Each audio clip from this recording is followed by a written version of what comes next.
Welcome. In this video, I'll show you how to fix iCloud cannot create account. So I'm assuming you already fixed the issue where it's network or internet sided. For example, you already turned off VPNs. You already switched connections, for example, from Wi-Fi to cellular data or vice versa. And also you checked the status from Apple servers. Okay.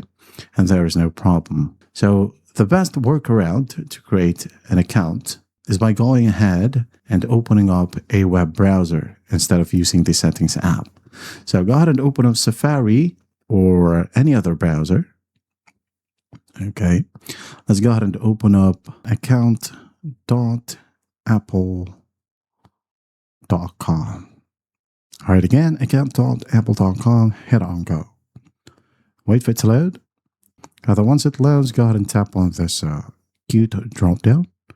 Now we're going to tap on create your Apple account. All right. So wait for it to load. And once that's done, just like how you did it on the settings app on your iPhone, all you got to do is just fill this up.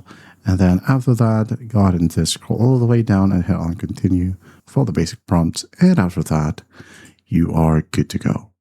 That's just how you fix iCloud cannot create account. And if it's not working on your phone, go ahead and use a computer and create your account from a computer. I hope this video helps, and I'll see you in the next one.